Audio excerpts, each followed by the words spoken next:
Hello everyone, welcome back to my channel. Di video kali ini saya akan membagikan tutorial bagaimana cara membuat modular Django template view UI yang ada di HTML Django ya. Dan untuk CSS-nya kita menggunakan library Tailwind CSS ya. Oke, di video sebelumnya kita sudah berhasil membuat data di database di table users. Sekarang kita akan coba menampilkan view table user ini ke dalam HTML ya. Tahap pertama, kalian masuk ke dalam file views.py, lalu kalian buat sebuah function. Di sini saya membuat variable function bernama view user dengan parameter request. Lalu di sini saya render request tersebut dengan isian file users.html. Setelah itu masuk ke dalam file urls.py, kita daftarkan view user tadi yang sudah kita buat. Kita daftarkan ke dalam urls.py ini dengan cara seperti ini. Kita masukkan path seperti ini ya. Jadi isiannya, parameter pertama itu parameter untuk URL API-nya, lalu parameter kedua itu function view usernya, dan di parameter ketiga ada parameter name. Di sini saya memberikan nama yaitu name-nya users. Setelah kita membuat URL path-nya di folder user, lalu kita daftarkan URL tadi ke dalam main URL di si main project kita. Kebetulan di sini nama project saya yaitu belajar Django. Jadi kita buka file urls.py-nya. Setelah itu kita masuk ke dalam file settings.py, kalian cari variable templates, lalu setting direktorinya seperti ini ya. Jadi ini tujuannya ketika kita ingin mengimport base HTML, kita bisa langsung menemukannya. Lalu isi key dirs ini dengan cara seperti berikut ya. Kalian panggil os.path.join, lalu kalian isi dua parameter base dir-nya, lalu parameter kedua kalian isi root untuk template base HTML-nya. Di sini kebetulan root untuk base HTML-nya ada di belajar Django/templates. Nantinya kita akan membaca ini. Dan di sini kita menggunakan library Tailwind CSS untuk mempercantik HTML-nya. Tapi di sini kita komen dulu agar terlihat perbedaannya ya. Dan inilah kelebihan kita menggunakan HTML di dalam Django ya. Di sini kita bisa menggunakan seperti kalau di React.js kita bisa menggunakan reusable component dengan cara seperti ini.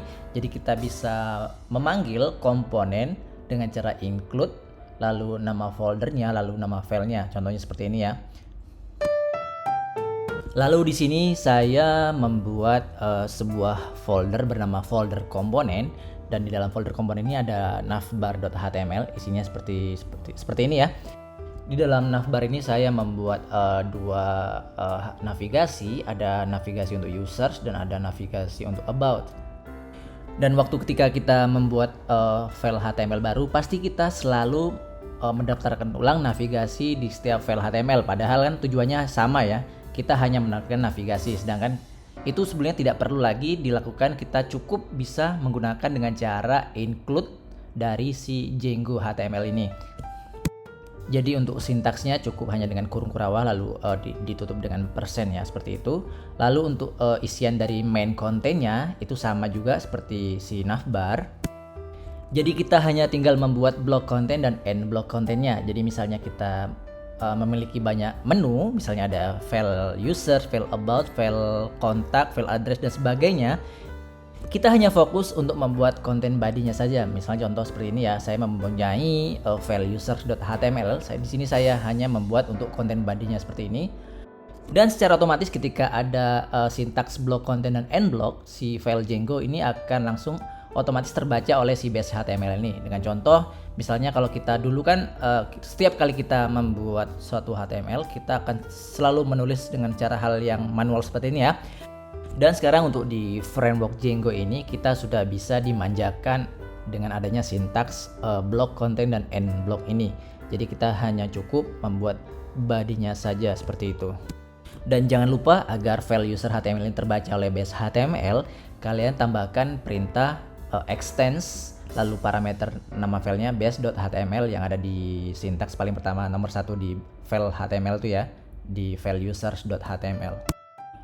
Dan untuk title dari si base HTML juga dinamis ya. Jadi saya membuat blok title. Di sini blok titelnya saya bikin daftar user lalu saya end block.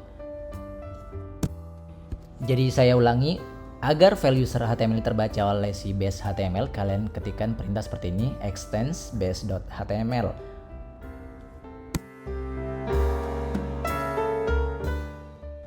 Dan untuk tiap-tiap file HTML sudah saya tambahkan class name dari si Tailwind CSS ya.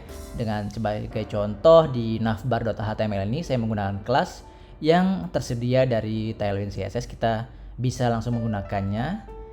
Dan untuk full syntax untuk class name yang ada di Tailwind CSS, kalian bisa kunjungi di tailwindcss.com.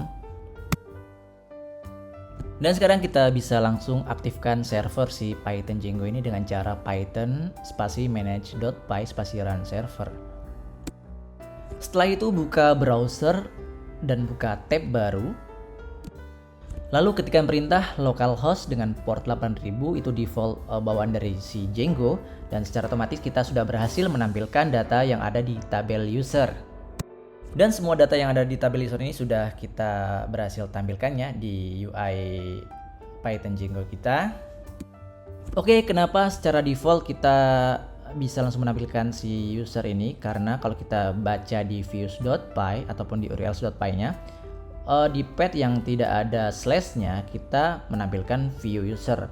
Jadi secara otomatis default pertama kali kita buka localhost 8000 itu tampilannya seperti ini. Dan ketika kita menambahkan slash users, maka tampilannya juga sama karena secara path kita juga mendapatkan tampilan ini ke dalam folder user seperti itu ya.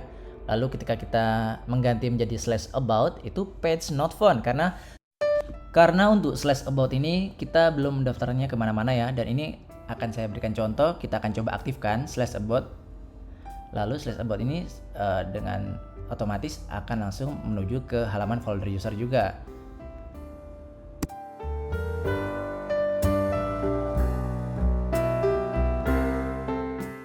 Dan untuk secara tampilan kita masih jelek ya, karena kita masih belum mengaktifkan library si Tailwind CSS. Sekarang kita akan coba aktifkan Tailwind CSS-nya. Dan beginilah cara kita mengimport untuk Tailwind CSS dengan cara menggunakan text script ya, seperti ini. Oke, sekarang untuk library Tailwind CSS-nya sudah aktif ya. Sekarang kita coba refresh browsernya. Oke, dan sekarang untuk tampilan CSS-nya sudah terpenuhi ya, sudah aktif. Sekarang tampilannya jadi lebih cantik. Dan untuk tampilan dari title tab-nya juga sudah dinamis ya. Kita sudah menggunakan dengan cara menggunakan block title dan end block. Jadi kita bisa mengeditnya sekarang. Kita masuk ke halaman users.html. Lalu kita edit di block title ini ya. Kita bisa edit seperti ini. Misalnya saya akan coba tambah tulisan tag madon. Jadi daftar user spasi tag madon. Oke, sekarang sudah berubah ya. Dan saya ulangi sekali lagi ya. Jadi ketika kita ingin mengubah title tab browser, di sini saya sudah menyetup untuk title dari si HTML ini kita gunakan block title dari bawaan dari Django. Lalu misalnya kita akan coba menambahkan isi dari konten. Ini ya contohnya, saya akan menulis Wahyu. Secara otomatis dia akan langsung menambah di blok konten dan end block ini. Dan untuk halaman navbar di atas ini itu didapat dari hasil include komponen navbar. Jadi ketika saya coba komen ya, dan untuk navbarnya sendiri sudah hilang ya karena saya sudah lakukan komen. Dan sekarang kita kembalikan lagi seperti semula. Dan setelah kita save untuk tampilan komponen navbarnya sudah kembali seperti semula. Dan ini adalah contoh untuk class name yang ada di dalam Tailwind CSS. Contohnya di sini saya menggunakan class name BG Grace 100 ya. Ataupun kalau kalian masih kurang jelas tentang dokumentasi tentang menggunakan Tailwind CSS, silahkan kunjungi website resmi dari si tailwindcss.com. Di sini nanti akan dijelaskan lebih detail bagaimana sih cara menggunakan class name yang ada di dalam Tailwind CSS. Di sini juga ada dokumentasinya, kalian bisa baca-baca sendiri ya. Jadi mungkin sekian itu saja tutorial dari saya kali ini. Apabila kalian masih belum mengerti dan paham tentang video yang saya buat, silahkan tinggalkan komentar di video YouTube saya. Terakhir, jangan lupa like, subscribe, dan share video ini ke teman-teman atau saudara-saudara kalian yang mau membutuhkan tutorial seputar Python Django. Assalamualaikum warahmatullahi wabarakatuh. See you next video.